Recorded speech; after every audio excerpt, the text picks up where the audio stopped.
Hello coder army, कैसे हैं आप सब लोग। आई होप आप सब अच्छे होंगे। और ये चल रही है हमारी डायनेमिक प्रोग्रामिंग की सीरीज और आज हमारा सेकंड लेक्चर, जिसमें आज हम एक इंपॉर्टेंट प्रॉब्लम सॉल्व करने वाले हैं जिसका नाम है क्लाइंबिंग स्टेयर्स। पहले हम इस प्रॉब्लम को समझेंगे, फिर हम इसका रिकर्सिव कोड लिखेंगे, फिर हम इसको टॉप डाउन में कन्वर्ट करेंगे, फिर इसको बॉटम अप में, और लास्ट में हम इसमें स्पेस ऑप्टिमाइजेशन लगाएंगे। आज हम इस क्लासिकल प्रॉब्लम को दो अलग अलग मेथड से सॉल्व करेंगे ताकि आपके दिमाग में ये चीजें अच्छे से घुस जाए कि डायनेमिक प्रोग्रामिंग की प्रॉब्लम को किस तरीके से सॉल्व किया जाता है। तो चलो बिना किसी देरी के वीडियो को स्टार्ट करते हैं। वीडियो स्टार्ट करने से पहले प्लीज वीडियो को एक लाइक और नीचे कमेंट कर दे best dynamic programming lecture. Clear? हाँ जी, चलिए स्टार्ट करते हैं। सबसे पहले हमारी प्रॉब्लम क्या रही है क्लाइंबिंग स्टेयर, उसको समझने की कोशिश करते हैं। सबसे पहले हमें एक एन दे रखा होगा, मान लीजिए उसकी वैल्यू 5 दे रखी है, तो इसका मतलब है हमारे पास 5 स्टेयर्स गिवन है। 1 2 3 4 5, ये 5 स्टेयर्स है।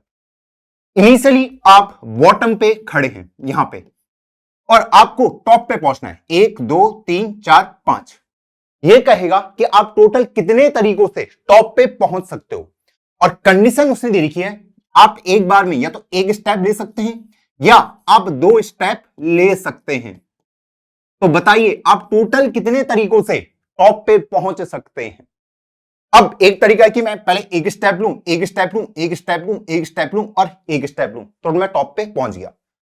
देखो, एक स्टेप, एक स्टेप, एक स्टेप, एक स्टेप और एक स्टेप, तो मैं 5th वाले फ्लोर में पहुंच गया। अगला हो सकता है मैं एक स्टेप लूं, एक स्टेप लूं, एक स्टेप लूं और फिर 2 स्टेप लेके टॉप पे पहुंच जाऊं, ये भी तरीका है।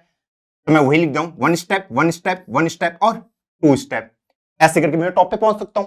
या फिर मैं 1 स्टेप 1 स्टेप 2 स्टेप 1 स्टेप करके भी टॉप पे पहुंच सकता हूं। 1 2 3 4 5। या फिर मैं एक स्टेप लूं, फिर 2 स्टेप लूं, फिर एक, यहां से एक स्टेप, फिर 2 स्टेप, एक स्टेप और एक स्टेप, ये भी एक तरीका है। या फिर मैं पहले ही 2 स्टेप ले लूं और फिर एक स्टेप लेके टॉप पे पहुंच जाऊं। या फिर मैं 2 स्टेप लूं, फिर 2 स्टेप लूं, फिर एक स्टेप लूं, फिर मैं 2 स्टेप लूं, एक स्टेप लूं और 2 स्टेप लूं, या फिर मैं एक स्टेप लूं, 2 स्टेप लूं और 2 स्टेप लूं। तो 1 2 3 4 5 6 7 8, तो टोटल मेरे पास 8 तरीके हैं टॉप पे पहुंचने के। क्लियर है? हाँ जी, इसी 8 को मुझे प्रिंट करके देना है। मुझे स्टेप प्रिंट नहीं कराने, मुझे सीधा इस 8 को प्रिंट कराना है कि टोटल मैं कितने तरीकों से टॉप पे पहुंच सकता हूं जब n की वैल्यू क्या होगी, 5 होगी। यहां तक क्लियर? हाँ जी। अब हम इस प्रॉब्लम को सॉल्व कैसे कर सकते हैं। पहला जो क्वेश्चन आप सबके माइंड में आएगा कि हमें पता कैसे चलेगा कि भाई ये प्रॉब्लम रिकर्सन की है या नहीं है। देखो, जब भी रिकर्सन की आपके पास प्रॉब्लम होगी तो वहां पे आपके पास चॉइसेस आपको गिवन होंगे कि मैं कहीं किसी सिचुएशन पे खड़ा हूं, या तो मैं वहां से एक स्टेप ले सकता हूं या मैं 2 स्टेप ले सकता हूं। क्लियर? हाँ जी। तो जहां पे भी आपको चॉइसेस दी जाएंगी तो वहां पे आप सोच सकते हो कि यहां पे रिकर्सन लगने वाला है। पहले ही आपको डायनेमिक प्रोग्रामिंग में कूदने की जरूरत नहीं है, वो हम देख लेंगे कि किस तरीके का पैटर्न बन रहा है, उस हिसाब से हम इसको डीपी में कन्वर्ट कर लेंगे। पर इनिशियली हमें सोचना है ये रिकर्सन की प्रॉब्लम है या नहीं है।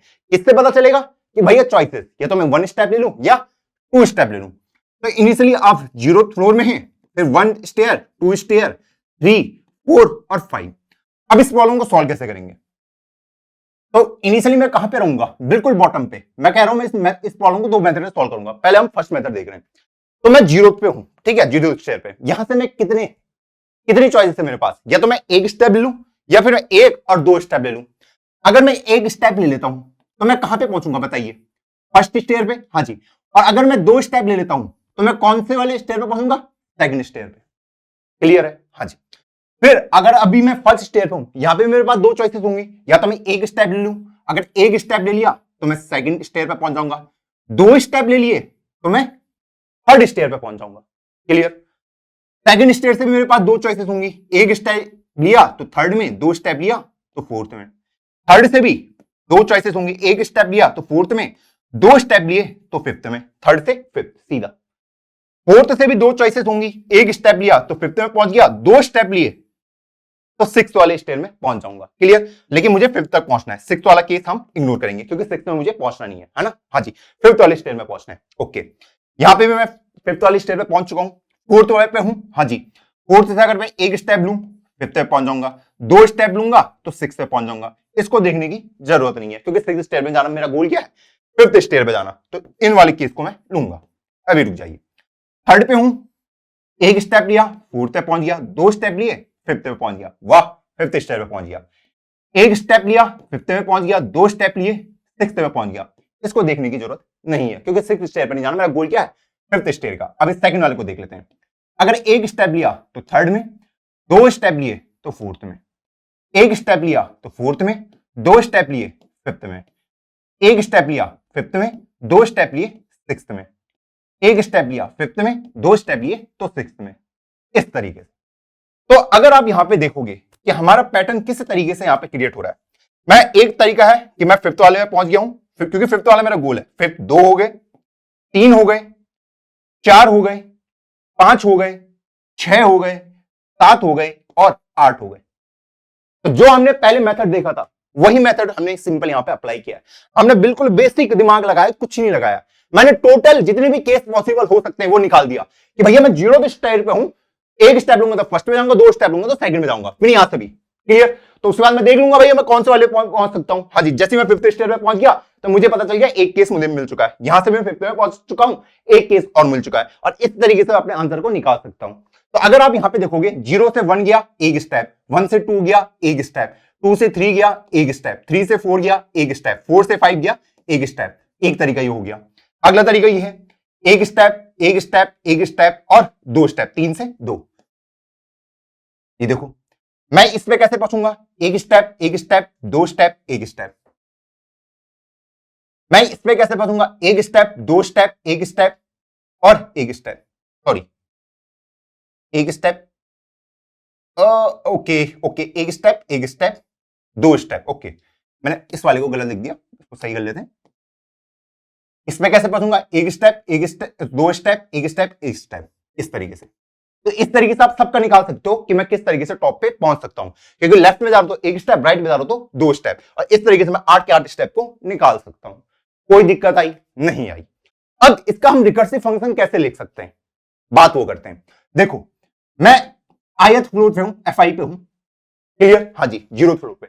यहां से मेरे पास क्या ऑप्शन बचेंगे, या तो मैं fi+1 पे चले जाऊं, हाँ जी फर्स्ट वाले पे चले जाऊं, या फिर मैं i+2 वाले पे चले जाऊं। यही दो चॉइस होंगी किसी भी फ्लोर पे। अगर फर्स्ट पे हो तो सेकंड पे चले जाऊं, फर्स्ट पे हो तो थर्ड पे चले जाऊं, ये चॉइसेस है ना।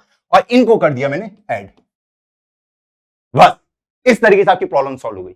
अब आपके माइंड में डाउट आ रहा होगा कि भैया ये एडिशन क्यों किया। अगर आपने हमसे रिकर्सन पढ़ा हुआ है तो आपको यहां पे दिक्कत नहीं आएगी। तो ये क्या कह रहे हैं प्रॉब्लम, उसको समझने की कोशिश करते हैं। ठीक है, ये प्रॉब्लम कह रही है कि मैं 0 से nth फ्लोर में कितने तरीकों से पहुंच सकता हूं। क्लियर, कि ith वाले फ्लोर से मैं nth फ्लोर पे कितने तरीकों से पहुंच सकता हूं। ठीक है, तो उसका सम होगा कि मैं i+1 से nth फ्लोर में कितने स्टेप से पहुंचूंगा और i+2 से nth फ्लोर में कितने स्टेप से पहुंचूंगा, और उनका सम मेरा आंसर होगा। क्लियर।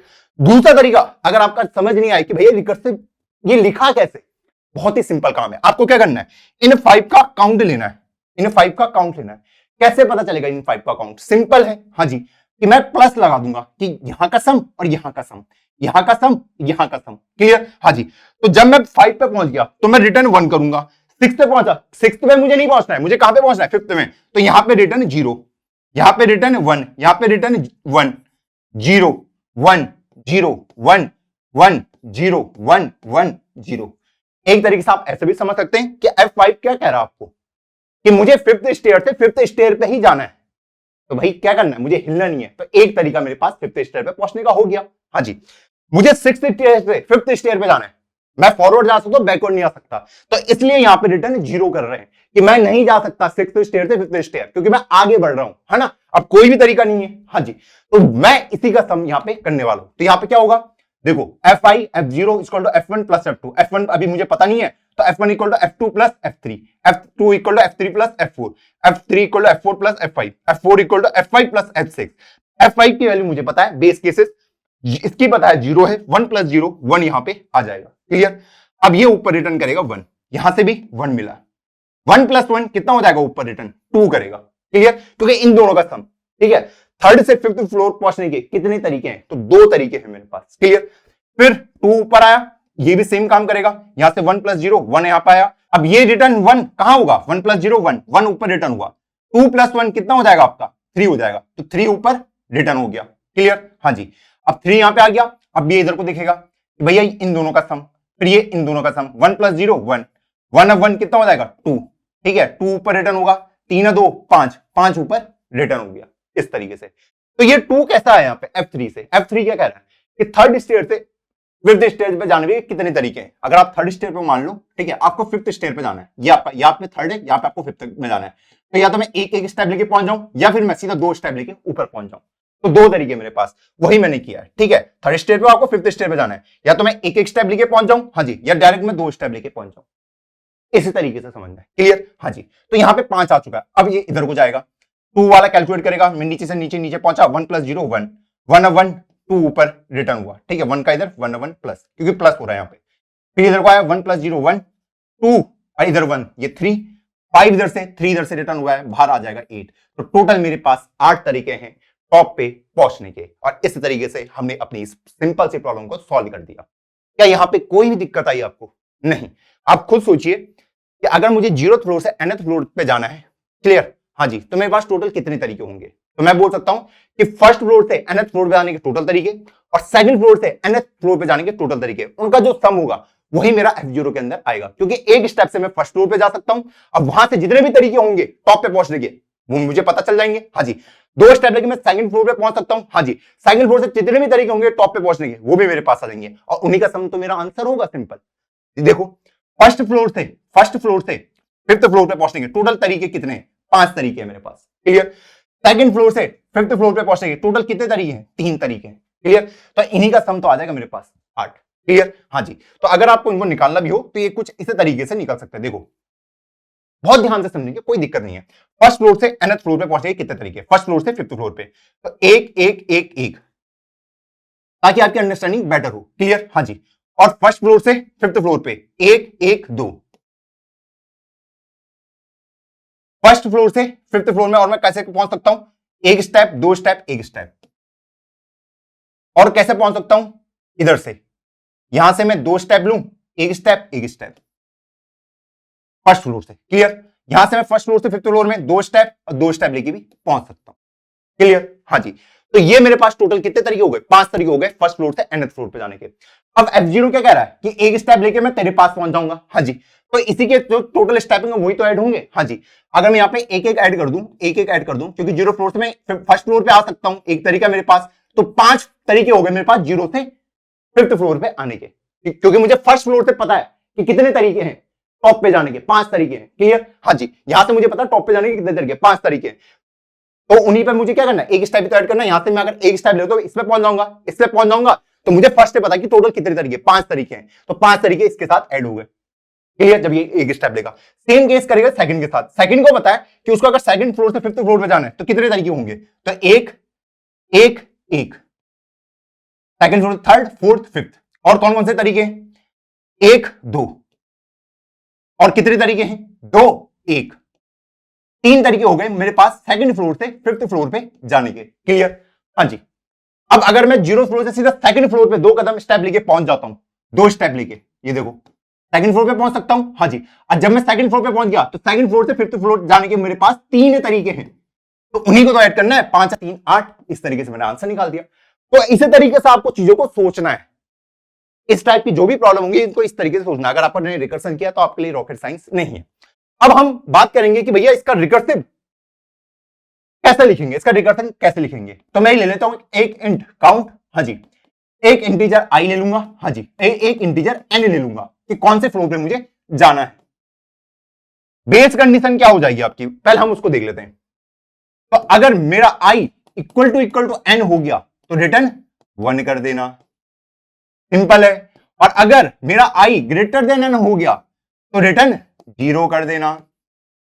क्लियर, हाँ जी, क्योंकि अगर आई की वैल्यू, आई के इनिशियली 0 है, 1 है, 2 है, फिर आई इंक्रीज होता है, जैसे आई की वैल्यू एन के बराबर हो जाती है, फिफ्थ के बराबर, क्योंकि फिफ्थ तक ही जाना है, तो रिटर्न 1। लेकिन अगर आई 5 से बड़ा जाता है तो रिटर्न 0, इस तरीके से।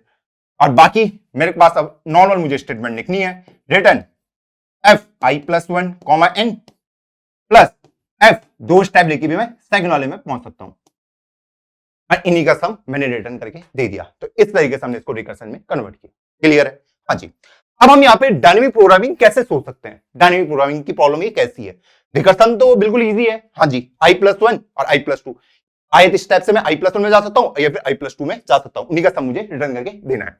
अब यहाँ पे रिकर्सन कैसे सोचें, सॉरी डायनेमिक प्रोग्रामिंग हम कैसे सोचेंगे उसको समझने की कोशिश करते हैं। अगर आप देखोगे मैं यहाँ पे पहले ही किसको 2 को कैलकुलेट कर चुका हूं, क्योंकि मुझे पता है उसका आंसर 3 आने वाला है। क्या मुझे 2 को दोबारा कैलकुलेट करने की जरूरत है? ये पूरे पार्ट को फिर से कैलकुलेट करने की जरूरत है इतना बड़ा? आप खुद सोचो, मैं 2 को एक बार कैलकुलेट कर चुका हूं, क्या यहां पे भी इस 2 को पूरा कैलकुलेट करने की जरूरत है? नहीं है। तो यहां पे क्या करना पड़ेगा? इस फंक्शन के रिजल्ट को कहीं स्टोर करके रखना पड़ेगा, है ना?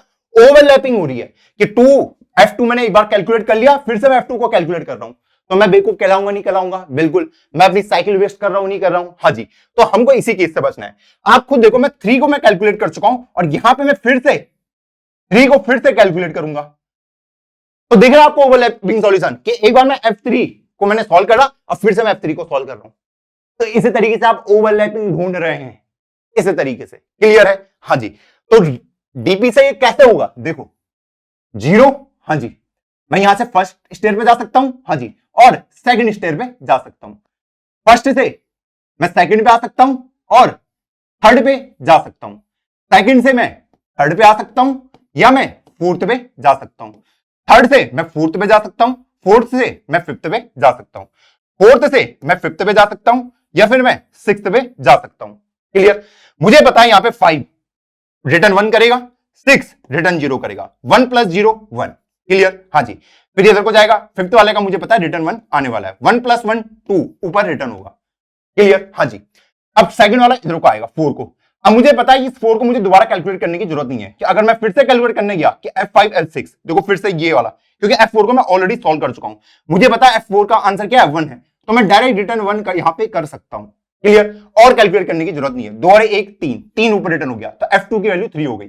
फिर यहां पे भी फिर से ये 3 को कैलकुलेट करने जाएगा, 3 को दोबारा कैलकुलेट करने की जरूरत नहीं है, क्योंकि 3 वाला फंक्शन मैं ऑलरेडी कैलकुलेट कर रखा है। तो यहां पे डायरेक्ट यहां पे 2 को रिटर्न कर सकता है। 3 है 2 5। फिर से ये 2 पे जाएगा, 2 को दोबारा कैलकुलेट करने की जरूरत नहीं है, क्योंकि 2 ऑलरेडी क्या हो रखा है? मेरा सॉल्व हो रखा है, और 2 की वैल्यू क्या आ रही है? 3 आ रही है, तो सीधा यहीं से रिटर्न कर दो। इस तरीके से डीपी। और अब आप देख सकते हैं कि इसका जो सॉल्यूशन है वो हम ऑर्डर ऑफ एन टाइम में सॉल्व कर सकते हैं, क्योंकि हर लेवल पे सिर्फ 2 ही है। क्लियर? हाँ जी। डेप्थ क्या हो जाएगी सी की, जो हमारा रिकर्सिव ट्री बन रहा है, एन हो जाएगी। क्लियर? तो 2n approximately order of N time में आपने इसको सॉल्व कर दिया, और स्पेस कॉन्स्टेंट भी कितनी हो जाएगी? Order of N plus order of N. अभी हमने डीपी भी हमें लेनी है। अब जो हमारा डायनेमिक डीपी होगा, हमारा डीपी होगा, उसका साइज कितना होगा? डीपी का साइज कितना होगा पहले वो हम कैलकुलेट करते हैं। इनिशियली आई क्या था? 0 था, हाँ जी। फिर आई 1 भी हुआ है, 2 भी हुआ है, 2 हुआ है, 3 हुआ है। तो आप यहां पे देख लो कि भैया डिफरेंट कितने टाइप के फंक्शन मेरे बन रहे हैं। तो आई की वैल्यू 0 से लेके 6 तक जा रही है। कहां से लेके? 0 से लेके 6 तक। ठीक, हाँ जी। तो इतने डिफरेंट टाइप के मेरे यहाँ पे फंक्शन क्रिएट हो रहे हैं। आपको सिर्फ भी देखना है कि मेरे टोटल कितने डिफरेंट टाइप के फंक्शन क्रिएट हो रहे हैं। तो यहाँ पे टोटल मेरे 0 से लेके 6 तक टोटल इतने डिफरेंट फंक्शन क्रिएट हो रहे हैं, क्योंकि फंक्शन के रिजल्ट को तो मैं स्टोर करके रखता हूं कि भैया अगर मैं f3 को दोबारा कैलकुलेट करने गया तो मैं नहीं चाहता हूं दोबारा कैलकुलेट हो, तो f3 वाले फंक्शन का मुझे रिजल्ट स्टोर करके रखना पड़ेगा ताकि मैं उसको दोबारा कैलकुलेट ना करूं। सिंपल है, हाँ जी। तो यहां पे मुझे टोटल 7 साइज की डीपी चाहिए होगी। क्लियर? हाँ जी। एन की वैल्यू थी 5, हाँ जी। तो मुझे डीपी का साइज कितना चाहिए होगा? वेक्टर इंटीजर, बहुत सही मेरे दोस्त, डीपी n+2 -1 से इनिशियलाइज कर दो। तो n+2 का मुझे चाहिए होगा, क्योंकि उसकी वैल्यू 0 से लेके इस 6 तक जा सकती है। अब आपने बहुत जगह ऑनलाइन सॉल्यूशन में n+1 भी देखा होगा, आप इसको n+1 से भी कर सकते हैं, लेकिन उसके और हम नहीं जाएंगे। मैं आपको आने वाले लेक्चर में समझाऊंगा कि n+1 को कैसे लेना है। ठीक, अभी हम बिल्कुल बेसिक अप्रोच रख रहे हैं। हम ये देख रहे हैं कि मेरे टोटल कितने डिफरेंट टाइप के फंक्शन क्रिएट हो रहे हैं। ये मेरे फंक्शन है f0 1 2 3 4, इतने डिफरेंट टाइप के होने वाले हैं। तो इन जितने भी फंक्शन है इन सबके रिजल्ट को मुझे स्टोर करके रखना पड़ेगा। क्लियर? हाँ जी, क्योंकि इन्हीं का रिजल्ट मैं स्टोर करता हूं। हाँ जी। तो फर्स्ट स्टेप हो गया मेरे पास डीपी के साइज को स्टोर करना। क्लियर? सॉरी, डीपी का साइज क्रिएट करना। सेकंड स्टेप होगा अब अपने रिकर्सन में इसको डालना। अब अपने रिकर्सन में कैसे मैं इसको डाल सकता हूं? मैंने कहा था जहां पे भी आपका फंक्शन रिटर्न कर रहा है कुछ, वहां पे डीपी का इस्तेमाल करो बस। क्लियर? हाँ जी। तो इसको मैं स्टोर करा दूंगा डीपी आई के अंदर और फिर इसको रिटर्न करूंगा। कोई दिक्कत यहां पे नहीं। यहां पे कोई भी दिक्कत नहीं आई। क्लियर? ये आई क्यों लिया? क्योंकि आई की वैल्यू चेंज हो रही है। ठीक, आई की वैल्यू चेंज हो रही है। आई इक्वल पहले 0 था, फिर फर्स्ट हुआ, सेकंड हुआ, थर्ड हुआ, तो उसी में से स्टोर करूंगा। हाँ जी, यहां पे आई इक्वल टू 0 था ना आपका, ये आई इक्वल टू 0, तो F0 की वैल्यू किसके अंदर स्टोर करूंगा? DP0 के अंदर। फिर आई की वैल्यू 1 हुआ, F1, ठीक, तो इसकी वैल्यू किसके अंदर स्टोर करूंगा? DP1 के अंदर, इस तरीके से। क्लियर? हाँ जी, तो ये आई आपका चेंज हो रहा है। ठीक है, एन चेंज नहीं हो रहा है। ये कर लिया। थर्ड स्टेप क्या होगा अपना? रिटर्न में डीपी लिखो। थर्ड स्टेप क्या होगा आपका? थर्ड स्टेप होगा ऑलरेडी कैलकुलेटेड रिजल्ट को रिटर्न कर दो।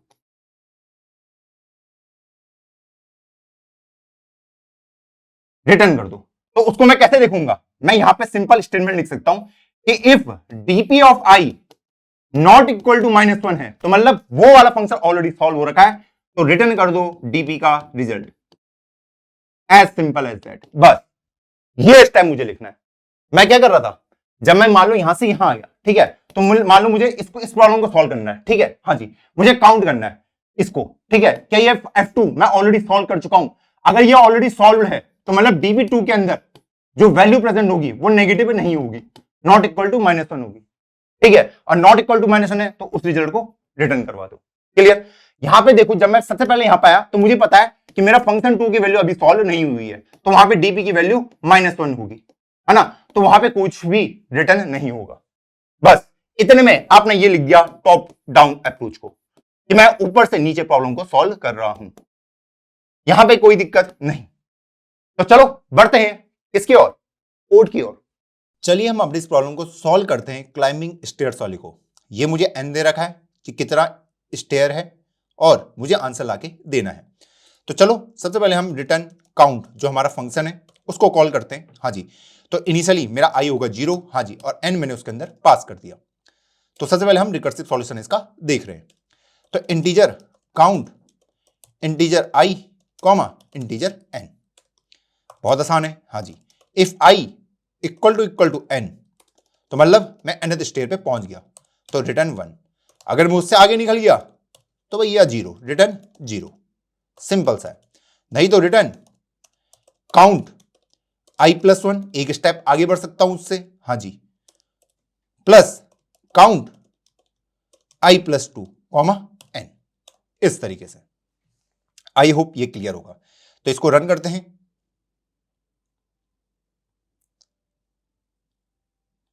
तो हमारा सॉल्यूशन आराम से चला है। इसको सबमिट करते हैं। क्या हमारा TLE आएगा वो हम देखते हैं।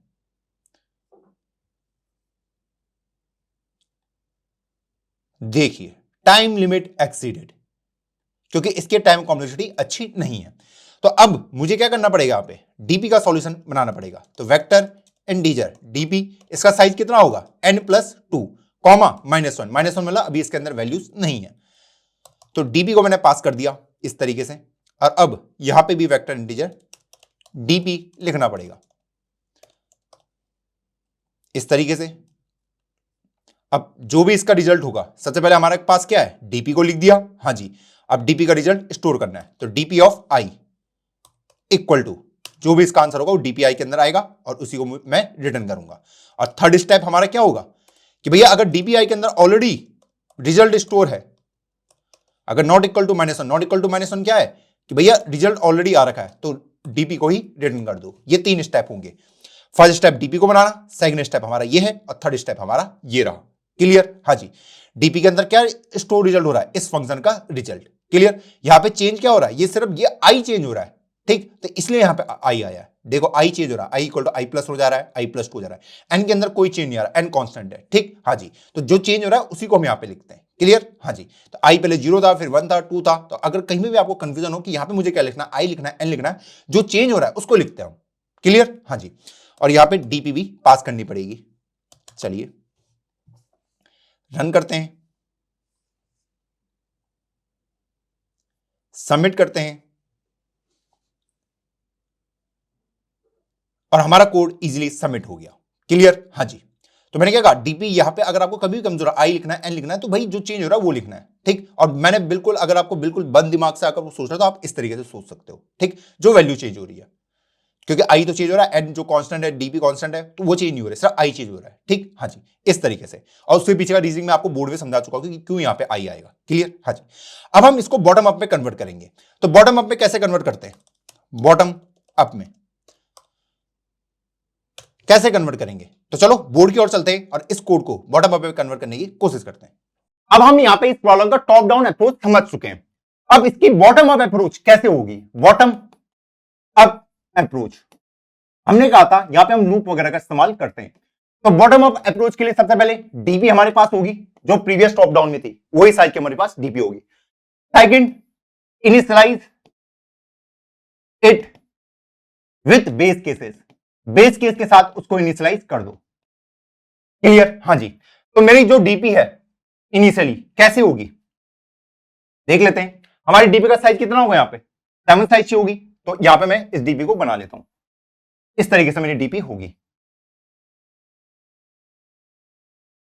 0 1 2 3 4 5 6। ओके,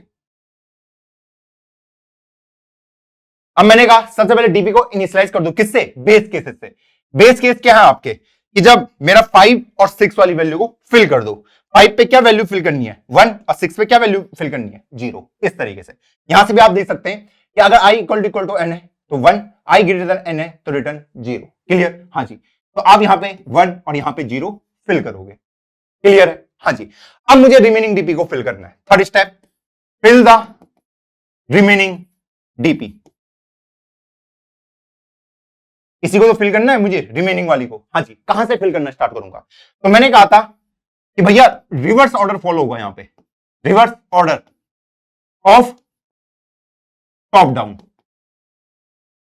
उसके रिवर्स ऑर्डर में। तो आप देखो यहां से आप कैसे गए थे, पहले मैं 0 1 2 3 4 5, तो इसमें क्या करना पड़ेगा? उल्टे में। ठीक, हाँ जी। वहां से मैं कैसे गया था? 0 से 5 6 और गया था। हाँ जी, यहां से मुझे 6 5 मैंने बढ़ दिया, अब मुझे उल्टा जाना है उसके रिवर्स ऑर्डर में। क्लियर, वहां मैं पहले 0 1 2 करके गया था ना, अब मैं यहां पे पहले 4 पे भरूंगा वैल्यू। ठीक है, हाँ जी। अब इस 4 पे क्या वैल्यू आएगी उसको समझने की कोशिश करते हैं। मैंने कहा था इस वाली स्टेटमेंट को पढ़ लो बस, इस स्टेटमेंट को। क्लियर, ये स्टेटमेंट क्या कह रही है कि भैया DP of I equal to DP of I plus 1 plus DP of I plus 2, ये वैल्यू भर दो। क्योंकि एफ आई प्लस 1 कहां जाएगी? इसकी वैल्यू डीपी आई प्लस 1 के अंदर जाएगी। हाँ जी, ये फंक्शन क्या है आपका? ओके, मैंने फंक्शन यहां पे लिख दिया, तो होना इसको काउंट चाहिए था, सॉरी। ओके, हाँ।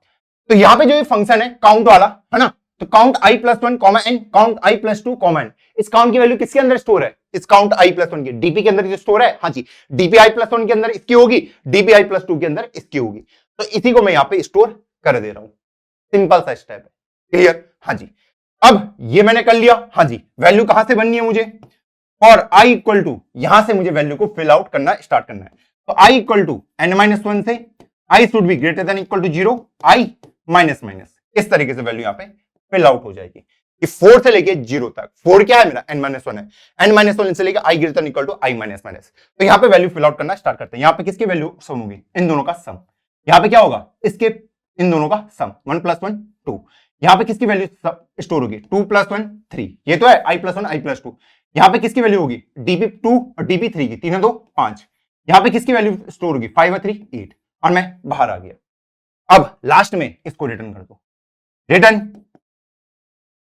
डीपी 0। अब डीपी 0 को क्यों रिटर्न किया? इसको क्यों नहीं रिटर्न किया? भैया फिबोनाची में हमने लास्ट वाली को किया था, यहां पे आप इसको कर रहे हो। यही हमारा मेन केस होता है। आप खुद देखो, आप लास्ट वैल्यू कहां पे फिल कर रहे हो? लास्ट वैल्यू मैंने यहां पे फिल करी है, यहां पे। तो ये वाला रिजल्ट रिटर्न होगा। क्लियर है ये चीज? हाँ जी, देखो ना, ये क्या कर रहा है कि 0 स्टेयर से nth स्टोर पे जाने के टोटल केसेस कितने होने वाले। क्लियर, हाँ जी। तो 8 तरीकों से मैं 0 स्टेयर से nth स्टेयर पे पहुंच सकता हूं। तो इसी को तो रिटर्न करूंगा। हाँ जी, और इस तरीके से हमने इसको बॉटम अप में कन्वर्ट कर दिया। बहुत आसान तरीका था, आया नहीं था। हाँ जी, अब यहां पे हम इसमें क्या लगा सकते हैं? क्या मैं इसको और स्पेस ऑप्टिमाइज कर सकता हूं? क्योंकि इसका जो time complexity order of N होगा, स्पेस कॉम्प्लेक्सिटी भी ऑर्डर ऑफ एन ही होगा। हाँ जी, क्योंकि ये स्पेस लिया है।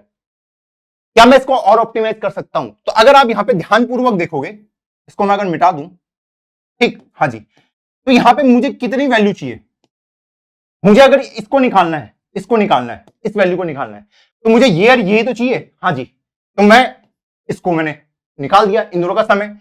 अब इसको निकालना है, तो इसके जो आगे के दो हैं सिर्फ उनसे मतलब है, अब इससे मतलब नहीं है मुझे, तो इन दोनों का सम यहां पे आ जाएगा। अगर इसको निकालना है तो इन दोनों का सम यहां पे आ जाएगा। तो मैं यहां पे ये कह सकता हूं कि इसको मैं कह दूंगा करंट। हाँ जी, इसको कह दूंगा मैं नेक्स्ट। हाँ जी, और इसको बोल दूंगा मैं नेक्स्ट टू। तीन वेरिएबल से मेरा काम हो जाएगा। अगर मुझे इस करंट को निकालना है तो मुझे क्या करना है, नेक्स्ट और नेक्स्ट टू का सम, 3 और 2 5। क्लियर? हाँ जी, अब मैं करंट को यहां पे लेके आऊंगा। अब मेरा नेक्स्ट ये हो जाएगा। हाँ जी, नेक्स्ट टू ये हो जाएगा। हाँ जी, और करंट ये हो जाएगा। ठीक, नेक्स्ट और नेक्स्ट टू का सम कितना होगा, 5 या 3 8। क्लियर? हाँ जी, और उसके बाद मेरी प्रॉब्लम सॉल्व हो गई कि अब ये नेक्स्ट हो जाएगा। हाँ जी, ये नेक्स्ट टू हो जाएगा। हाँ जी, और करंट तो अब बचा ही नहीं है, तो यहां पे जाके मेरा आंसर निकल गया। तो यहां पे मैंने सिंपली क्या किया, इनिशियलाइज कर दो अपने। पहले मेरा करंट होगा ही वेरिएबल, नेक्स्ट को मैं 1 से करूंगा और नेक्स्ट टू को मैं 0 से करूंगा। कैसे? यहां पे देखो, सबसे पहले नेक्स्ट यहां पे होगा। हाँ जी, और नेक्स्ट टू यहां पे होगा। इस तरीके से इनिशियलाइज किया, क्योंकि इनिशियली मेरे पास ये वैल्यूज नहीं है, ये वैल्यूज नहीं है। ठीक, हाँ जी, अब आपको डीपी लेने की जरूरत नहीं जब आप इसको निकालोगे। ठीक, जो बेस केसेस वाले उनको मैंने हैंडल कर दिया। नेक्स्ट की वैल्यू ये है, नेक्स्ट टू की वैल्यू ये है, नेक्स्ट की वैल्यू 1 है, नेक्स्ट टू की है, तो करंट कैसे निकलेगा, 1 + 0 ऐसे ही। तो मुझे कहां से कहां तक निकालना है, वही i = n-1 से लेके i > 0, i minus current equal to क्या हो जाएगा, नेक्स्ट प्लस नेक्स्ट टू का सम। क्लियर? हाँ जी, और उसके बाद चेंज हो जाएगा, नेक्स्ट टू में आ जाएगी नेक्स्ट की वैल्यू। हाँ जी, और नेक्स्ट में आ जाएगी करंट की वैल्यू। इस तरीके से मैंने अपने प्रॉब्लम को सॉल्व कर दिया और लास्ट में रिटर्न कर दूंगा अपने करंट को। ये देखिए, बहुत ही आसान तरीके से क्लियर है ये चीज। यहां पे अगर मुझे इसको निकालना हो तो 1 + 0 कितना हो जाएगा, 1। तो करंट मेरा ये रहा। क्लियर? हाँ जी, उसके बाद मैंने क्या कहा, नेक्स्ट टू को ले आओ नेक्स्ट की जगह में। हाँ जी, और नेक्स्ट को ले आओ करंट की जगह में। करंट क्या हो जाएगा, नेक्स्ट और नेक्स्ट टू का सम, तो 1 + 1 2, करंट ये हो गया। तो देख लो, आपको अब इन डब्बों की जरूरत नहीं है। तो अगर इसका साइज 1 लाख का होता तो आपको 1 लाख साइज की डीपी बनानी पड़ती। तो आपको जब पता है कि मेरा जो आंसर है वो प्रीवियस दो में, जो प्रीवियस अगले दो हैं उन्हीं पे डिपेंड कर रहा, तो इतना बड़ा एरिया लेने की जरूरत नहीं है। क्लियर? हाँ जी, तो इस तरीके से हमने स्पेस ऑप्टिमाइजेशन यहाँ पे कर दिया। हमने डीपी को लेना ही नहीं है, डीपी मतलब उतने बड़े एरिया को लेने की जरूरत नहीं है, सिर्फ 3 वेरिएबल से मेरा काम कंप्लीट हो जाएगा। और इस तरीके से मैंने अपने सॉल्यूशन को लिख दिया, क्योंकि मुझे पता लास्ट में मेरा सॉल्यूशन करंट के अंदर स्टोर होगा, और इसी को मैंने रिटर्न कर दिया। और इस तरीके से हमने अपने सॉल्यूशन को ऑर्डर ऑफ n टाइम और ऑर्डर ऑफ 1 स्पेस में सॉल्व कर दिया। टॉप डाउन देख लिया, बॉटम अप देख लिया, और इस वाली अप्रोच को भी हमने देख लिया। तो चलो बढ़ते हैं सॉल्यूशन की ओर। अब इसको बॉटम अप में कन्वर्ट करना बहुत ही आसान काम है हमारे पास। सबसे पहले मेरे पास क्या है, सबसे पहले बेस केस को भरो। बेस केस यहां पे क्या है आपका, i = n। ठीक, हाँ जी, तो मतलब डीपी जो भी n की वैल्यू है वहां पे क्या भरना है मुझे, ये देख रहा ना, रिटर्न 1 करना है, तो 1 भर दिया। ये देखिए, क्लियर? हाँ जी, डीपी n+1 में क्या भरना है, अगर i > 1 होता है, ठीक है, तो रिटर्न 0, तो 0 आपको वहां पे भरना है। इस तरीके से मैंने वहां पे 0 भर दिया। क्लियर? क्योंकि डीपी का साइज कितना है, n+2 है, n+2 है। ठीक, हाँ जी, तो डीपी n में मैं 1 भर दूंगा, n+1 में क्या भर दूंगा, 0। क्लियर है ये चीज? हाँ जी, क्योंकि इंडेक्स कहां से कहां तक होंगे, 0 से लेके n+1 तक, तो n+1 की वैल्यू क्या होगी डीपी की, ये यहां पे दे रही है मुझे। i = जब n होगा तो 1, i जैसी ग्रेटर देन n होगा तो रिटर्न 0, तो मतलब वहां पे क्या बनना है, 0 बनना है। अब इस वाले फंक्शन को कॉपी कर लो, आगे वैल्यू कैसे बननी है, इसी को कॉपी करके यहां पेस्ट कर दो। इसको हटाइए, ये इस तरीके से। काउंट i+1 का मतलब क्या है, db i+1, सिंपल सा, क्योंकि मुझे पता है इसका रिजल्ट किसके अंदर स्टोर होगा, dp i+2, इस तरीके से। क्लियर? हाँ जी, अब इसके अंदर बाकी वैल्यू कैसे भरेंगे, मुझे पता था जो मेरा रिकर्सिव सॉल्यूशन था पहले वो कैसे था, i+1 i+2 i+3 करके। ठीक, हाँ जी, तो बॉटम अप में रिवर्स ऑर्डर में वैल्यूज फिल होती हैं, पहले n+1 फिर n फिर n-1 वाली वैल्यूज फिल होंगी, तो उसी ऑर्डर में मुझे यहां पे वैल्यू को फिल करना है, n-1 से लेके i > 0, i-, इस तरीके से इसके अंदर वैल्यू फिल हो जाएंगे, और लास्ट में रिटर्न कर दूंगा dp 0, क्योंकि फाइनल रिजल्ट dp 0 के अंदर ही स्टोर होने वाला है। क्लियर? हाँ जी, तो इस पार्ट को आप हटा सकते हैं अब आराम से। क्योंकि इसको तो मैं कॉल ही नहीं कर रहा हूं। ये देखिए, क्लियर ये चीज? हाँ जी। तो सबसे पहले डीपी, सबसे पहले बेस केस भरिए, हाँ जी, फिर इस फंक्शन को कॉपी करिए, हाँ जी। अब इसमें वैल्यू कैसे बननी है वो फॉर लूप से आप निकाल सकते हैं। टॉप डाउन में वैल्यू कहां कैसे जा रही थी मेरी, 0 1 2 3 4 5 करके जा रहा था, तो वहां पे उल्टे ऑर्डर में पीछे से वैल्यू फिल करना स्टार्ट करना है। n+1 में वैल्यू ऑलरेडी फिल्ड है, n में वैल्यू ऑलरेडी फिल्ड है, तो n-1 से मैं वैल्यू फिल करना स्टार्ट करूंगा और लास्ट में रिटर्न डीपी 0, क्योंकि फाइनल रिजल्ट इसी के अंदर स्टोर है। तो रन कर लेते हैं और इसको सबमिट कर देते हैं। इस तरीके से हमने इस प्रॉब्लम को भी सॉल्व कर दिया। क्लियर ये चीज? हाँ जी। अब यहां पे हमने इस तरीके से लिख दिया इसको। अब हम इसको और स्पेस ऑप्टिमाइज इस पे कैसे कर सकते हैं, स्पेस ऑप्टिमाइजेशन कैसा होगा, अब हम उसकी बात करते हैं। अब स्पेस ऑप्टिमाइजेशन करना भी आसान काम है। मुझे पता है कि जो डीपी आई है, ठीक है, डीपी जो आई है वो किस पे डिपेंड है, i+1 और i+2 पे, अपने नेक्स्ट 2 वालों पे डिपेंड है। क्लियर? हाँ जी। तो यहां पे मैं 2 वैल्यूज ले सकता हूं, एक इंटीजर करंट, हाँ जी, जिसको मैं रिटर्न करके दूंगा, हाँ जी, एक नेक्स्ट और एक नेक्स्ट 2। इस तरीके से मैं 2 वैल्यू ले सकता हूं। तो नेक्स्ट के अंदर आ जाएगी 1, हाँ जी, और नेक्स्ट 2 के अंदर आ जाएगा 0। इस तरीके से ये वाली वैल्यू dpn इधर, n+1 वाली की वैल्यू यहां पे। क्लियर? हाँ जी। तो इनको हटा दो, बस यही लूप हम दोबारा इस्तेमाल कर सकते हैं कि भैया ये जो लूप आप यहां पे लिख रहे हैं, करंट इक्वल टू क्या हो जाएगा, नेक्स्ट प्लस नेक्स्ट 2। जो मेरे अगले 2 हैं उन्हीं पे तो डिपेंड कर रहा है। आई किस पे डिपेंड कर, i+1 i+2, तो नेक्स्ट और नेक्स्ट 2 पे डिपेंड कर रहा है। क्लियर? हाँ जी। उसके बाद दोनों शिफ्ट हो जा रहे थे, हाँ जी, नेक्स्ट 2 पे डाल दे रहा हूं मैं नेक्स्ट की वैल्यू, हाँ जी, और नेक्स्ट के अंदर डाल दे रहा हूं मैं करंट की वैल्यू, और लास्ट में हम रिटर्न करते रहे अपने करंट को। रन कर लेते हैं। इसको लेने की जरूरत नहीं है, अब इसको हटा दो।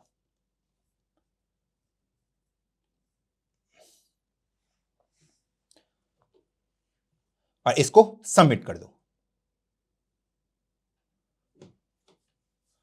इस तरीके से हमने अपनी इस प्रॉब्लम को भी सॉल्व कर दिया। आई होप आपको ये पूरी प्रॉब्लम चमक चुकी होगी अच्छे से। चलिए अब इसी प्रॉब्लम को सेकंड मेथड से सॉल्व करते हैं, बढ़ते हैं बोर्ड की ओर वापस। अब हम अपनी इस प्रॉब्लम को सेकंड मेथड से सॉल्व करते हैं, सेम एग्जांपल की हेल्प से। ध्यान से समझना।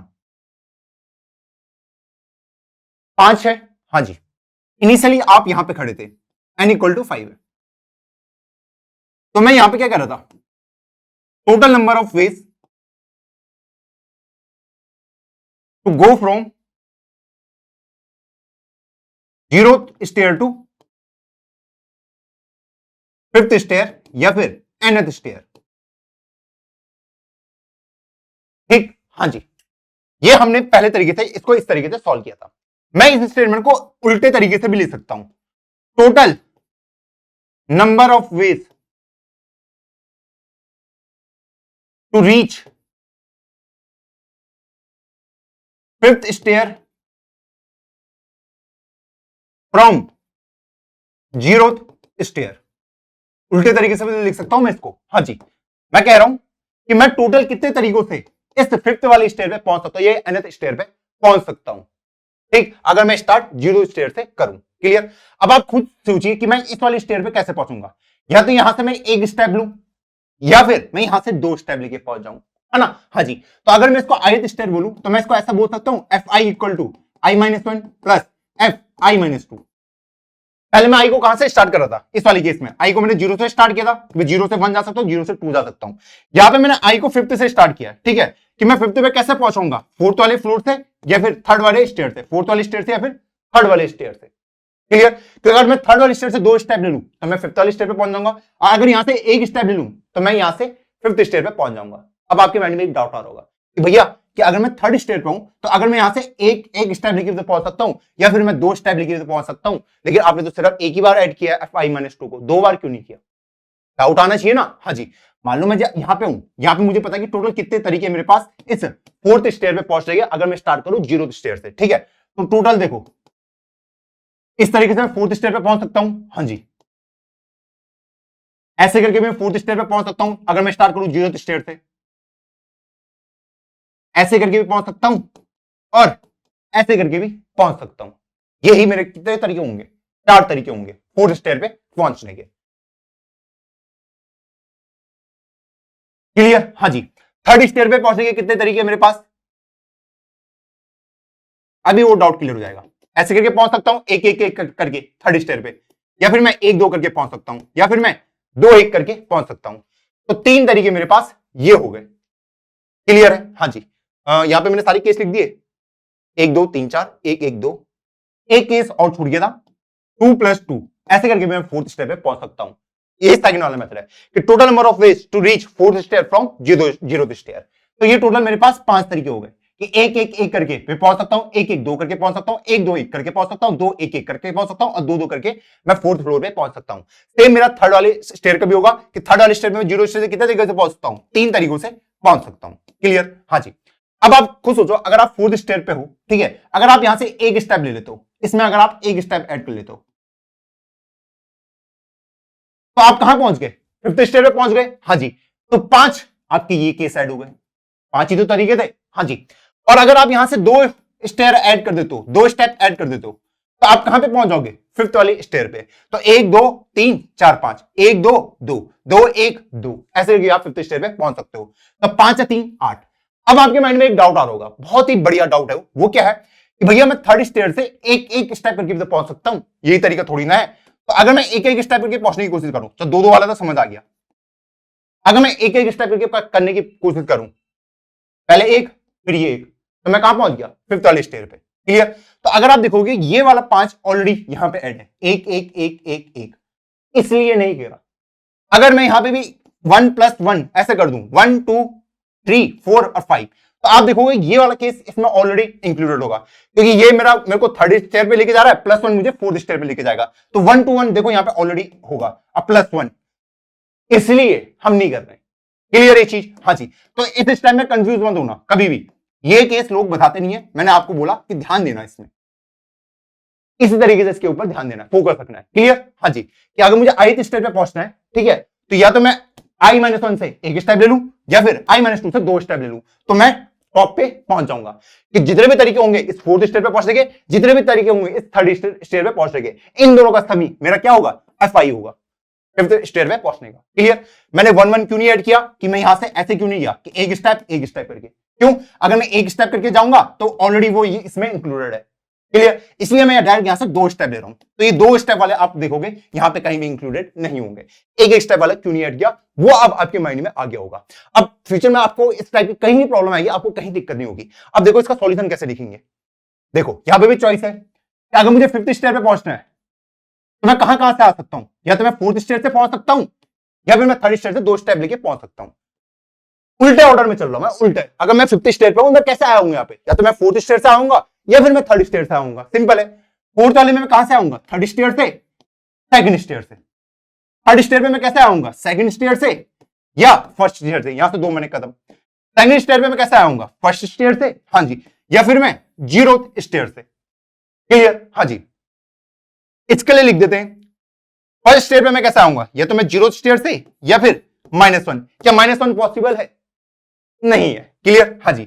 जीरो के लिए क्या आंसर लिखूंगा मैं, अगर आपको जीरो स्टेयर से जीरो स्टेयर जाना है, तो कितने तरीके होंगे, मैं हिलूंगा ही नहीं, तो यहां पे मैं रिटर्न करूंगा 1। क्लियर? -1 पे मैं रिटर्न करूंगा 0। समझ आया? नहीं। देखो, जीरो स्टेयर से आप फिफ्थ स्टेयर पे कितने तरीकों से पहुंच सकते हो, ये एक तरीका है ना।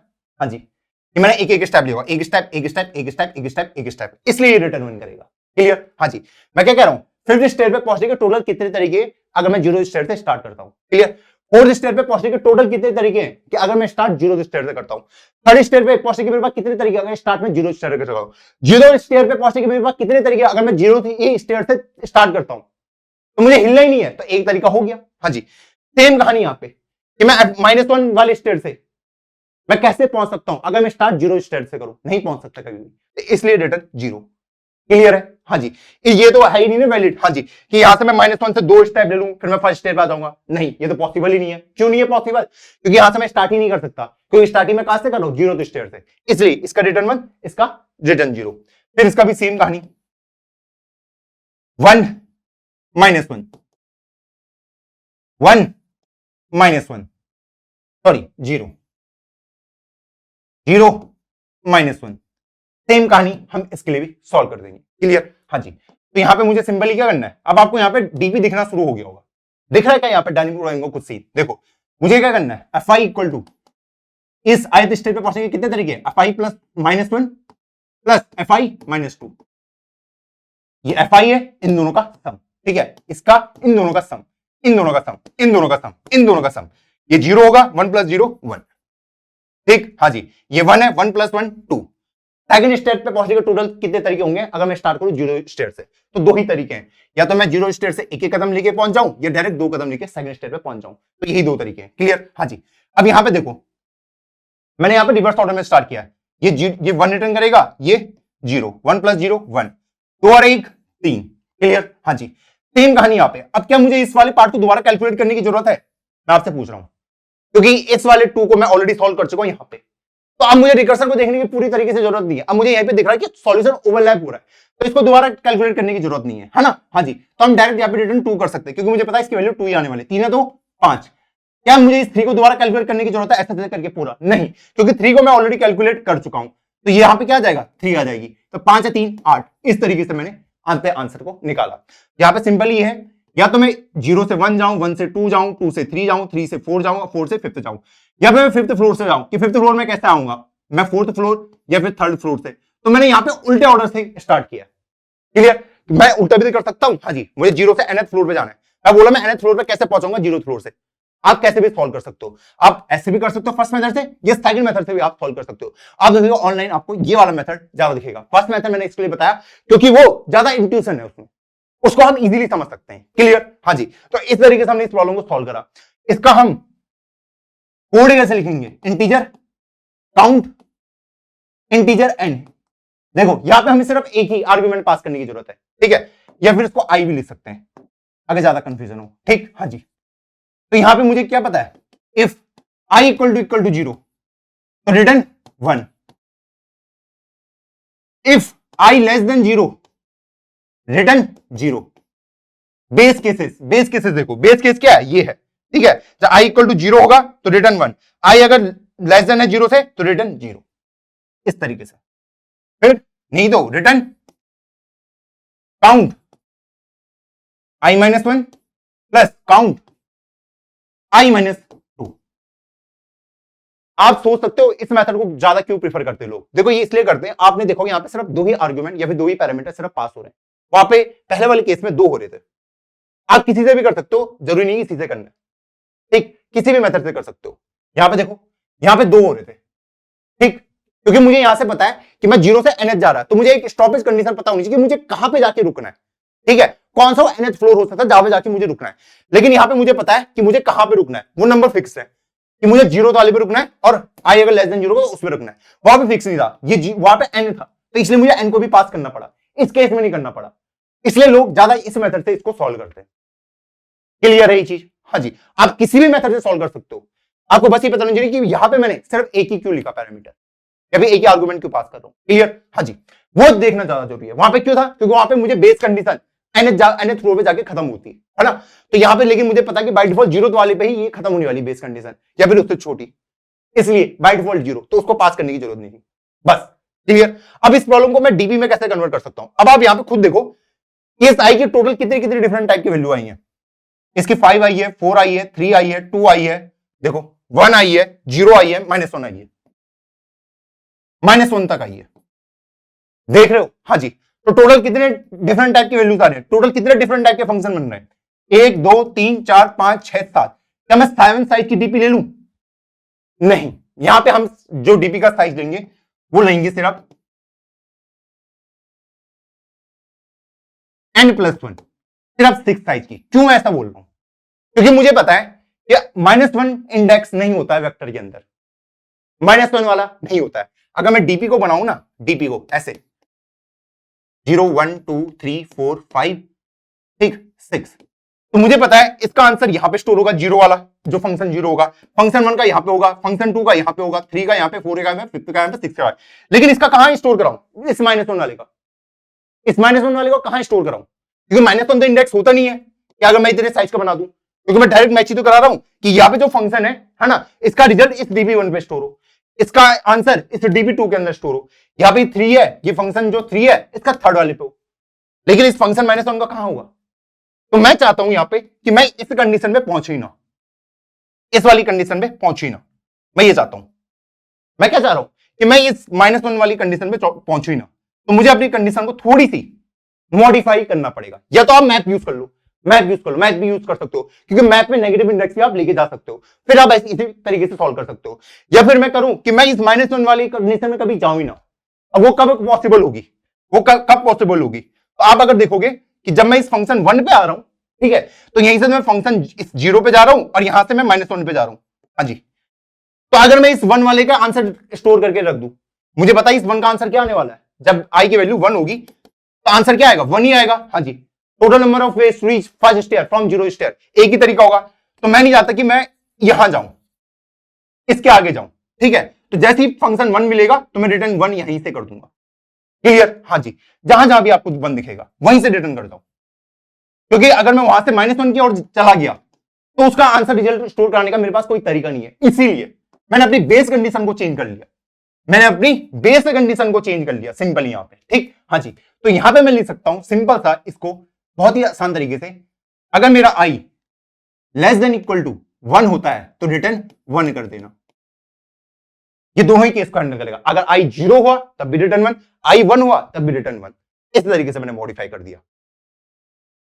थोड़ा आपने बेस केस को खिसका दिया ताकि मैं -1 वाली कंडीशन में ना आ पाऊं।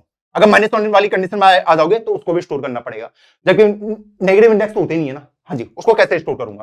तो इसलिए मैंने बोला मैं अपनी बेस कंडीशन को एक आगे शिफ्ट कर सकता हूं कि मैं -1 वाला कभी आएगा नहीं। वो कब नहीं आएगा? क्योंकि वो 1 से तो जा रहा था नेगेटिव वाले पे, कि F1 से मैं 0 भी जा रहा था, -1 भी जा रहा था, है ना। कि F1 में कैसे आऊंगा? F1 में या तो मैं 0 का ले आऊंगा -1, तो मैं नहीं चाहता -1 वाले पे जाऊं। तो इसका आंसर मैंने पहले स्टोर कर लिया, क्योंकि मुझे पता कि फर्स्ट ईयर पे आने के टोटल मेरे पास कितने तरीके हैं, एक ही तरीका है। तो मैं जैसे मुझे 1 दिखेगा तो मैं वहीं से रिटर्न 1 कर दूंगा। बस ये मैंने अपने बेस केस में शिफ्ट मारा।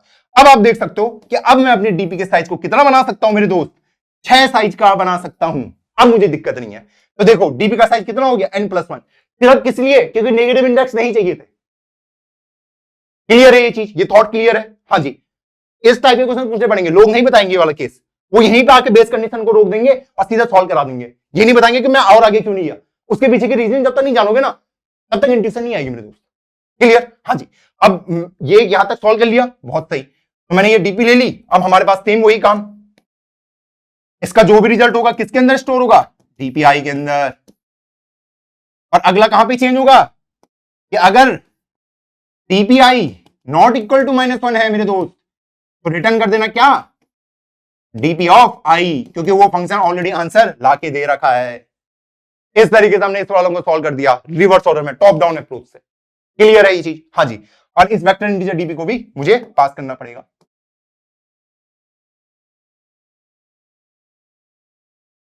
इस तरीके से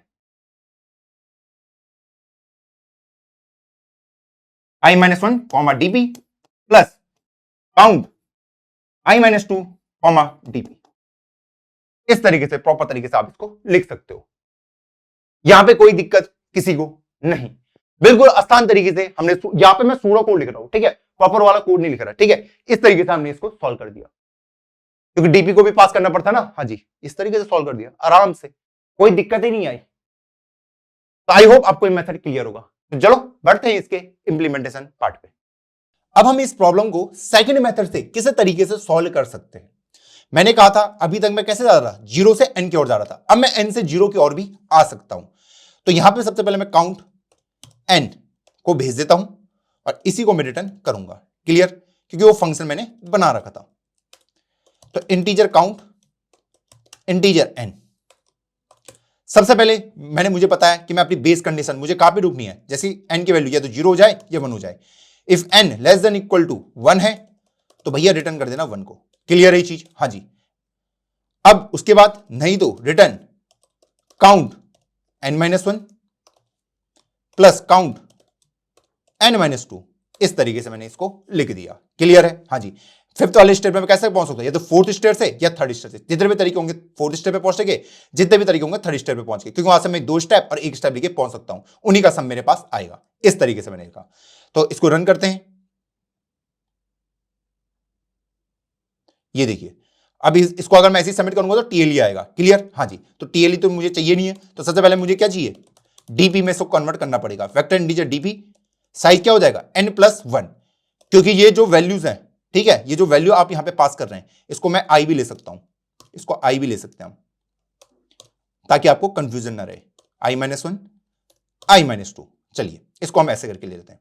अब ये i की वैल्यू कहां से कहां तक जा रही है, ठीक है, i की वैल्यू 0, i की वैल्यू n से लेके 0 तक पहुंच सकती है ना। तो टोटल कितनी वैल्यू आ रही है इसकी, n+1 के बराबर। क्लियर? हाँ जी, ये मैंने सबसे पहले डीपी का साइज बना दिया। जो भी ये रिटर्न करेगा उसके रिजल्ट को स्टोर कर दो, तो डीपी आई के रिजल्ट को स्टोर कर दो। क्लियर है ये चीज? हाँ जी। थर्ड स्टेप, अगर ऑलरेडी रिजल्ट आ रखा है तो उसी को रिटर्न कर दो। बस इस तरीके से हमने इसको आसानी से कन्वर्ट कर दिया, कोई दिक्कत नहीं आई कोई दिक्कत नहीं। तो यहां पे एक दिक्कत है, मैंने डीपी पास नहीं करा है, यही दिक्कत है बस। यहां पे लिख देता हूं vector integer as a reference DP, हाँ जी, और यहां पे भी मुझे डीपी और यहां पे भी मुझे डीपी, क्योंकि डीपी को देख के बीपी बढ़ जाता सबका। चलिए इसको रन करते हैं, सबमिट करते हैं। ये देखिए, बहुत ही आराम से हमने इस प्रॉब्लम को सॉल्व कर दिया। तो इस तरीके से हमने इसको टॉप डाउन अप्रोच से सॉल्व करा। इसका साइज n+1 क्यों हुआ, ये हमें पता है कि इस फंक्शन की डिफरेंट कितनी वैल्यूज हो सकती हैं, कितने डिफरेंट टाइप के फंक्शन बन सकते हैं। क्लियर? हाँ जी। तो i की वैल्यू जो n = 5 होता तो 5 से लेके कहां तक जा सकता, 0 तक। ठीक है, तो टोटल कितने डिफरेंट फंक्शन बनते हैं, 0 के लिए बनता, 1 के लिए बनता, 2 के लिए बनता, 3, 4, 5, तो टोटल 6 टाइप के बनते हैं। तो n+1 इनिशियलाइज -1 से क्यों किया, क्योंकि अभी इनके अंदर किसी का रिजल्ट स्टोर नहीं है। अगर किसी का रिजल्ट स्टोर है तो मतलब उसको मैं डायरेक्ट रिटर्न करवा सकता हूं। क्लियर? हाँ जी। तो चलो बढ़ते बोर्ड की ओर वापस और समझते हैं बॉटम अप अप्रोच को। अब हम इसको बॉटम अप में कैसे कन्वर्ट करेंगे इस वाले को। तो सबसे पहले हमारे पास डीपी होगी जो हमने प्रीवियसली ली थी। देखो 0 1 2 3 4 5। क्लियर? हाँ जी। सबसे पहला काम क्या होता है, बेस केस को भरना। बेस केस क्या है, अगर i <= 1 है, ठीक, तो रिटर्न 1 कर देना। ठीक, हाँ जी। तो अगर i = 0 होगा या i = 1 हुआ तो दोनों का आंसर क्या होगा, 1। तो इसको डीपी के अंदर भर दो। क्लियर है ये चीज? हाँ जी। उसके बाद नेक्स्ट स्टेप क्या है मेरे पास, कि अब मुझे डीपी को कहां से भरना स्टार्ट करना है, या फिर आप ऐसे भी बोल सकते हो कि फंक्शन क्या होगा। फंक्शन आपका ये रहा कि डीपीआई के अंदर क्या आ जाएगा, dpi-1 प्लस dpi-2। बस डीपीआई के अंदर क्या स्टोर होगा, dpi-1 प्लस dpi-2। क्लियर ये चीज? हाँ जी। क्योंकि ये काउंट फंक्शन है, इस काउंट फंक्शन का रिजल्ट किसके अंदर स्टोर हो रहा है, टीपी के अंदर तो स्टोर हो रहा है। जो भी इसका आंसर आएगा, इस काउंट वाले का आंसर किसके अंदर स्टोर हो रहा है, इस डीपीआई के अंदर। ठीक है, वैसे इस काउंट i-1 वाले का आंसर किसके अंदर स्टोर होगा, dpi-1 के अंदर। इसका आंसर किसके अंदर स्टोर होगा, dpi-2 के अंदर। इसलिए इन काउंट की जगह में हम वो लिख देते हैं। क्लियर? आप यहां पे भी देख सकते हैं, या अगर मैं इसको काउंट फंक्शन बोलूं, काउंट 5 का रिजल्ट किसके अंदर होगा, dp5 के अंदर।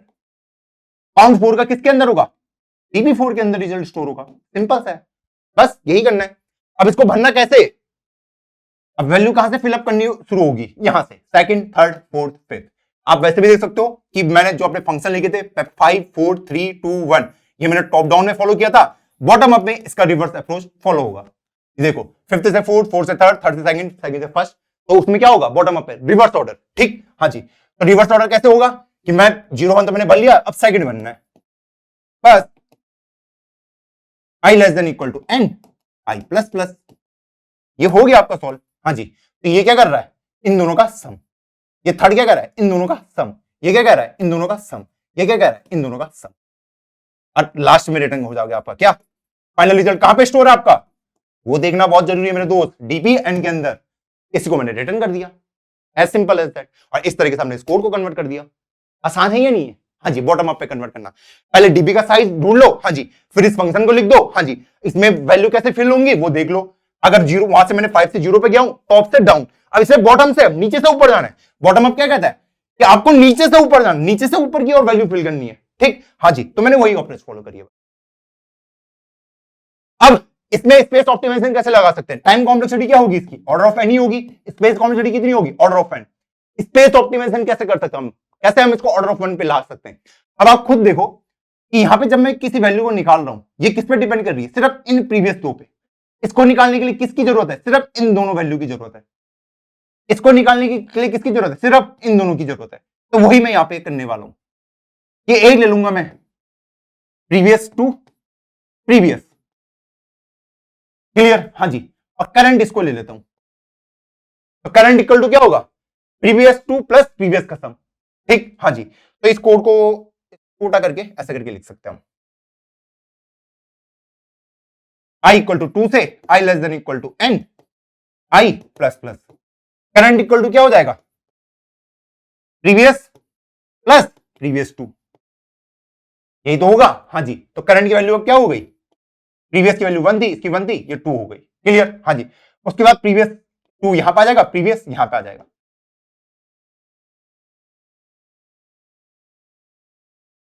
अब ये शिफ्ट कैसे हुआ होगा? तो मैंने प्रीवियस टू के अंदर प्रीवियस की वैल्यू डाल दी और प्रीवियस के अंदर करंट की वैल्यू डाल दी, और लास्ट में रिटर्न करंट कर दूंगा। अब मुझे करंट निकालना है। करंट क्या हो जाएगा? 1 और 2 3 हो जाएगा। क्लियर? हाँ जी। जब ये 3 हो गया, फिर से वही कि भाई प्रीवियस को आगे, प्रीवियस आ जाएगा करंट की जगह में, अब प्रीवियस टू आ जाएगा प्रीवियस की जगह में, इस तरीके से। तो इस तरीके से मेरा काम हो रहा है। देखो, प्रीवियस इक्वल टू 2, सॉरी 3, अब प्रीवियस 2 इक्वल टू 2, इस तरीके से। अब मुझे फिर से करंट निकालना है। 3 और 2 5। क्लियर? हाँ जी। प्रीवियस टू के अंदर प्रीवियस की वैल्यू डाल दो। हाँ जी। अब प्रीवियस के अंदर करंट की वैल्यू डाल दो। फिर से करंट को निकालो। 5 और 3 8। फिर वही सेम काम, प्रीवियस के अंदर इस करंट की, करंट इसके अंदर प्रीवियस वाले की, इस तरीके से। और मेरा स्टेप खत्म हुए, लास्ट में मैंने रिटर्न 8 कर दिया। तो अब आपको सिर्फ कितना स्पेस यूज हुआ? सिर्फ कांस्टेंट स्पेस यूज हुआ। इस वाले डीपी को लेने की जरूरत पड़ी नहीं। सिर्फ 3 वेरिएबल से मेरा काम चल गया। इनिशियलाइज किससे करना पड़ेगा? प्रीवियस को भी 1 से और प्रीवियस टू को भी 1 से। इससे इनिशियलाइज कर दो, आपका काम हो जाएगा। और इस लूप को चला दो, आपको डीपी की जरूरत नहीं है। बस ये दर्शाने के लिए था कि आपका जो आंसर है वो किस पे डिपेंड कर रहा है। सिर्फ प्रीवियस दो वालों पे डिपेंड कर रहा है, तो बाकियों को स्टोर करने की क्या जरूरत है? बाकियों को स्टोर करने की क्या जरूरत है? खुद सोचो ना, कॉमन सेंस नहीं है? हाँ जी। जब मुझे पता है, आप सोचो 1 + 1, मेरा आंसर आ गया 2। ठीक? हाँ जी। अब मुझे पता है मेरा अगला आंसर सिर्फ इन दोनों पे डिपेंड करेगा, इन दोनों पे। तो अपनी कॉपी से मैं इस 1 को हटा सकता हूं ना? हाँ जी। और मैं अगला निकाल दूं, 1 और 2 3। ठीक? अब मुझे पता है मुझे अगला निकालना है, तो मुझे सिर्फ इन दोनों की जरूरत है, तो इसको मैं हटा सकता हूं कॉपी से, अपनी मेमोरी से, ताकि पेज कम खर्च हो। 2 और 3 5। अब मुझे पता है अगला मुझे निकालना है, तो मुझे सिर्फ इन दोनों की जरूरत है। 3 और 5 8। अगला मुझे निकालना है, तो मुझे सिर्फ इन दोनों की जरूरत है। 8 और 5 13, इस तरीके से। वरना आपको ऐसे लिखना पड़ेगा 1 1 2 1 1 2 2 1 3 3 2 5 5 3 8 8 5 13, इस तरीके से आपको लिखना पड़ता, और इतना बड़ा फिर आंसर निकलता, और इतना सारा आपको मेमोरी लगती फालतू। तो मिटा दो उसको, जैसा इन जनरल लाइफ हम मिटाते हैं। सिंपल है ये? नहीं है? हाँ जी भैया, सिंपल है। तो आज हमने इन दो मेथड से इस प्रॉब्लम को सॉल्व करा। चलते हैं अब इस प्रॉब्लम की इंप्लीमेंटेशन पार्ट पे। अब इसी कोड को हम बॉटम अप से कैसे सॉल्व कर सकते हैं? बहुत आसान काम है। अब सबसे पहले मैंने क्या कहा, बॉटम अप के लिए सबसे पहले बेस केस को भरो। बेस केस क्या बता रहा है? आई लेस देन इक्वल टू 1 है, तो रिटर्न 1 कर दो। ठीक है? हाँ जी। तो मतलब आई की वैल्यू 0 हो सकती है या 1 हो सकती है। तो डीबी 0 के अंदर क्या वैल्यू आएगी? 1 आएगी। डीबी 1 के अंदर क्या वैल्यू आएगी? आपकी 1 आएगी। क्लियर? हाँ जी। ये मैंने बेस केस भर लिया। उसके बाद इस फंक्शन को कॉपी करो, बिल्कुल ऐसे करके। क्लियर? काउंट इसकी जगह मैं क्या लिखूंगा? DB i-1। इसकी जगह मैं क्या लिखूंगा? डीबी i-2, इस तरीके से। क्लियर ये चीज? हाँ जी। अब लूप कहां से कहां तक चलेगा? अगर आप देखोगे टॉप डाउन में कैसे चल रहा था मेरा, i-1 i-2 है ना, तो 5 4 3 2 करके। तो यहां से वैल्यू बॉटम अप में कैसे वैल्यू फिल होंगे? 0 1 से लेके वैल्यू फिल होंगी। ठीक है? बेस केस से फिल होंगे। ठीक? 0 और 1 की वैल्यू फिल हो रही है, अब बाकियों की वैल्यू फिल करनी है, तो उसके लिए हम सिंपली यहां पे लूप चला लेंगे। For integer i equal to 2 से कितना है आपका डीपी का साइज? n तक। हाँ जी। i प्लस प्लस, इस तरीके से डीपी के अंदर वैल्यू फिल हो जाएंगी, और लास्ट में रिटर्न कर दूंगा किसको? आपकी फाइनल वैल्यू किसके अंदर स्टोर है? डीपी एन के अंदर, इस तरीके से। तो चलिए इसको रन करते हैं, सबमिट करते हैं।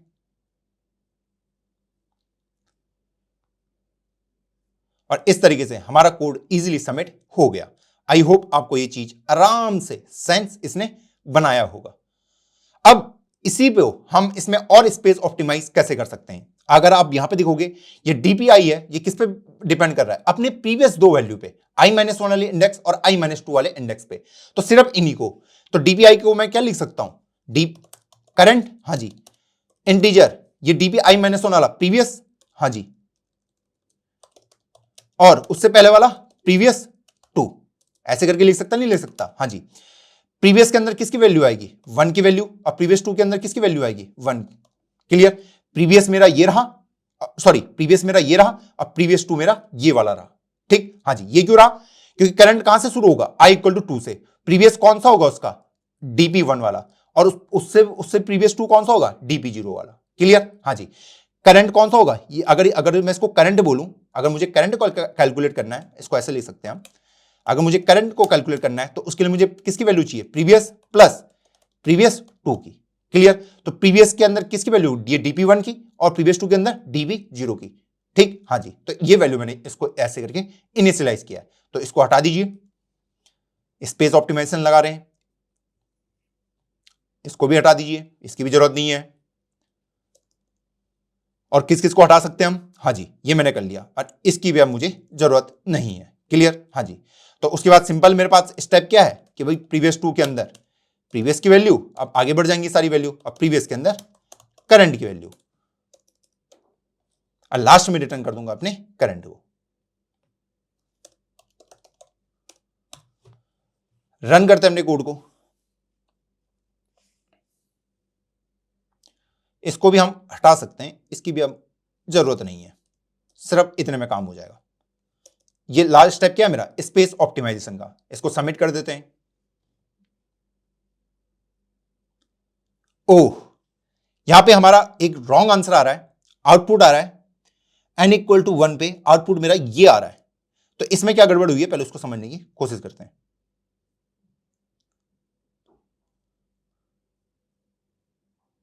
ओके, देखो यहां पे गड़बड़ क्या हुई है उसको समझने की कोशिश करते हैं। ये गड़बड़ आपके भी पास आ सकती है। ठीक है, इनिशियली करंट की कोई भी वैल्यू मैंने नहीं दे रखी है। ठीक, हाँ जी, करंट के अंदर कोई भी वैल्यू नहीं थी। अब जब इनपुट आपका 1 था, तो i = 2 से i ≤ 1, मतलब ये वाला लूप चला ही नहीं होगा। जब चला नहीं होगा तो इसने रिटर्न करंट कर दिया।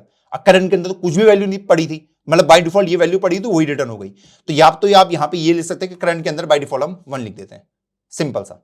अब हम इसको सबमिट कर सकते हैं। अगर कैलकुलेट ना भी हो तो सीधा रिटर्न करंट हो जाएगा। बस हो गया आपका प्रॉब्लम सॉल्व। क्लियर है ये चीज, हाँ जी। या आप ऊपर भी लिख सकते हैं कि अगर n = 1 हुआ तो रिटर्न 1 कर देना, वो भी आप कर सकते हो, आपकी मर्जी, किसी भी मेथड से आप इसको कर सकते हो। चलिए, हमने इस प्रॉब्लम को भी सॉल्व कर दिया, बढ़ते हैं अब वीडियो की ओर वापस। अब मैंने आपको एक प्रॉब्लम मग में दी है, उसको जाके सॉल्व करो। अभी तक हमारे पास जो जम थी 1 स्टेप और 2 स्टेप की थी, अब हमने 3 स्टेप भी जम का ऑप्शन दे दिया कि आप एक बार में 1 स्टेप भी ले सकते हो, 2 स्टेप भी ले सकते हो, 3 स्टेप भी ले सकते हो, और इसी तरीके से इस प्रॉब्लम को सॉल्व करना है। तो क्या आप कर सकते हैं? नहीं कर पाओगे तो नेक्स्ट वीडियो में हम उस प्रॉब्लम को सॉल्व करेंगे, ताकि आपकी थिंकिंग प्रोसेस और ज्यादा इंप्रूव हो। जितने भी डिटेल इस प्रॉब्लम में समझाई गई है उनको ध्यान से समझो। अभी 2-3 लेक्चर और होंगे, और उसके बाद हमारे लिए कंफर्टेबल सिचुएशन हो जाएगी कि भैया एक बार मैंने रिकर्सिव कोड लिख लिया, तो उसके बाद ये ना तो ये टॉप डाउन लिखना मुश्किल है, ना बॉटम अप, ना ये स्पेस ऑप्टिमाइजेशन। इनिशियली कुछ लेक्चर्स में थोड़ा सा टफ लग सकता है कन्वर्जन करना, लेकिन एक बार आपको मेथड समझ आ गया, क्योंकि उसको समझने के लिए क्या करना है, ढेर सारी क्वेश्चन को प्रैक्टिस करना है। और मेरे दोस्त, एक गुजारिश करूंगा कि कभी भी आपके पास डायनेमिक प्रोग्रामिंग के क्वेश्चंस आए, मेरी तरह गलती मत करना कि आप बिना रिकर्सिव और बिना टॉप डाउन के सीधा बॉटम अप कोड को लिखना आपने स्टार्ट कर दिया। कभी मत जाना, आपके साथ ऐसा हो सकता है। मैंने पहले भी अपने जो मेन चैनल है उसमें ये अपना एक्सपीरियंस शेयर किया कि जब मैं डायनेमिक प्रोग्रामिंग सीख रहा था ना, तो मैं रिकर्सिव और टॉप डाउन नहीं करता था, सीधा बॉटम अप से प्रॉब्लम को सॉल्व करना स्टार्ट कर देता था। अब उससे क्या होता है कि यार समझ तो प्रॉब्लम आ जाती है कि क्वेश्चन कैसे सॉल्व हुआ है, लेकिन जब आपके पास हार्ड लेवल की प्रॉब्लम्स आएंगी तो भाई वहां पे आपको कुछ भी समझ नहीं आएगा, या फिर एक प्रॉब्लम में थोड़ा सा भी ट्विस्ट डाल दिया वो भी आपके समझ नहीं आएगा। तो प्लीज, अगर आप किसी भी क्रिएटर से ऐसा पढ़ रहे हैं तो जो सीधा बॉटम अप से आपको सॉल्व करवा रहा है और आपको लग रहा है कि मुझे समझ भी आ रहा है, तो भाई आप बहुत ही रॉन्ग डायरेक्शन में जा रहे हैं। आप मेरा main channel Rohit Negi check कर सकते हैं, वहां पे मैंने बताया कि जब मैं डीएसए कर रहा था तो सबसे बड़ी मिस्टेक मैंने क्या करी थी, मैंने 1 से 1.5 महीने सिर्फ इसी में बर्बाद किए। मुझे लगा मुझे डीपी आ गई, मैं सीधा बॉटम अप से क्वेश्चन सॉल्व करता था और मुझे लगता था मुझे डीपी आ गई, मैंने सारे क्वेश्चन बना लिए बॉटम अप से। ऑनलाइन कोडिंग राउंड में क्वेश्चन आए ना मेरे पास अलग सा, मेरा दिमाग घूम गया, मैंने कहा यार इसको मैं कैसे सोचूंगा, क्योंकि बॉटम अप क्या कहता है, टेबल बनाओ, वैल्यू फिल करना स्टार्ट करो। वो टेबल बनाना ही मेन टास्क है, वो टेबल तभी बनेगी जब आपको रिकर्सन और टॉप डाउन आता हो। अब टाइम के साथ ये स्पीड आपकी बढ़ती जाएगी, ठीक, आप फटाफट रिकर्सिव कोड लिखोगे, टॉप डाउन लिखोगे, बॉटम अप लिखोगे, स्पेस ऑप्टिमाइजेशन लिखोगे, आप देख पा रहे होगे कितनी जल्दी जल्दी कन्वर्जन हो रहा है। बस एक बार रिकर्सिव कोड लिख दो। आई होप आज की वीडियो पर मजा आएगा, और जो होमवर्क मैंने आपको दिया प्लीज उसको सॉल्व करो, और जिसने सॉल्व कर दिया दोनों ही अप्रोच से, उसको आपको सॉल्व करना है, कमेंट में उसका सॉल्यूशन डालना है ताकि बाकी बच्चों की हेल्प हो। तो यार मिलता हूं अब आपको किसी नई वीडियो में, तब तक के लिए जय हिंद जय भारत।